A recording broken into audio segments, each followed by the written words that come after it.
बात करेंगे हमारा third main topic general characteristics of D block elements, transition elements. उसके आगे फोर्थ सब टॉपिक ऑक्सीडेशन स्टेट्स के बारे में।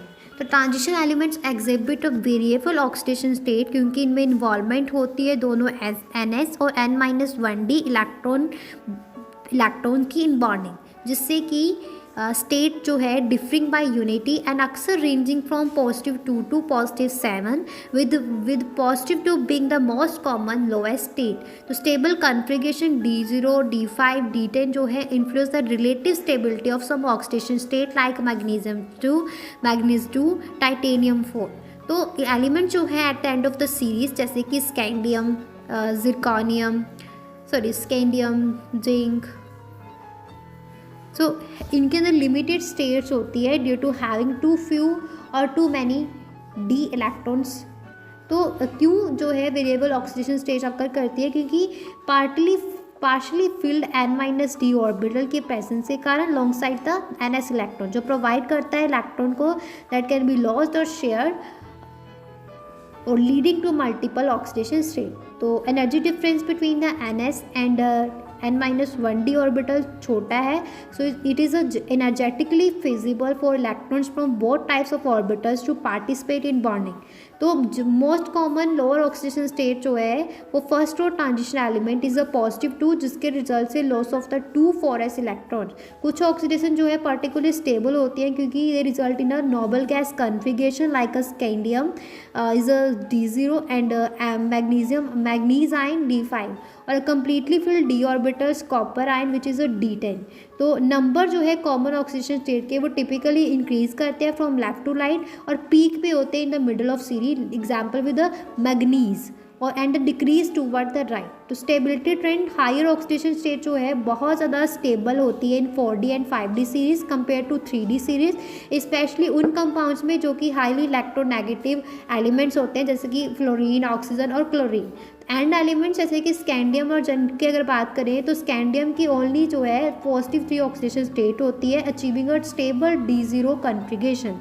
जिंक जो है वो शो करता है सिंगल +2 ऑक्सीडेशन स्टेट जो कि स्टेबल D10 कॉन्फ़िगरेशन के रिजल्ट से after losing it's 4s electron. तो कुछ एलिमेंट्स जैसे कि ग्रुप हमारे 8 में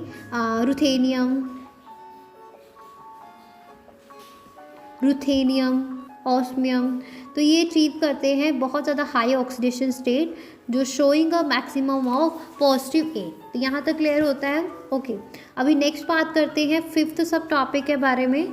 तो फिफ्थ सब टॉपिक है हमारा इसके आगे, यस इट्स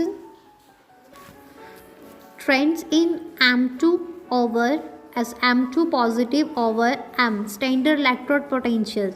तो थर्मोकेमिकल पैरामीटर जो है रिलेट करते हैं transformation of solid metals atom to M2 ion in M2 positive ions in solution and the standard electrode potential के साथ। तो ऑब्जर्व वैल्यू जो है इलेक्ट्रोड पोटेंशियल्स की और उनको कैलकुलेट किया जाता है।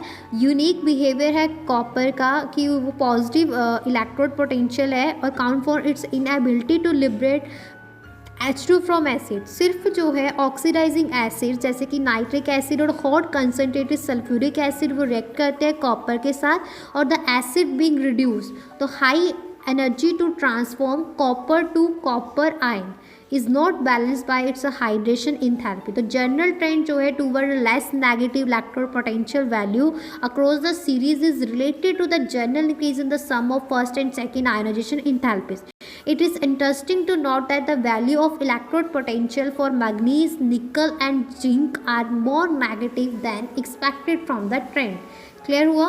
और स्टेबिलिटी जो है half fill D sub shell की in manganese 2 Mn2 positive and completely filled D10 configuration in zinc ion are related to electrode potential values, जहाँ पे electrode potential जो है निकल के लिए वो रिलेट करता है to the highest negative delta hybridization H0 के साथ। क्लियर हुआ? हाँ जी। तो यहाँ पे हमने 2 सब टॉपिक्स के बारे में बात की।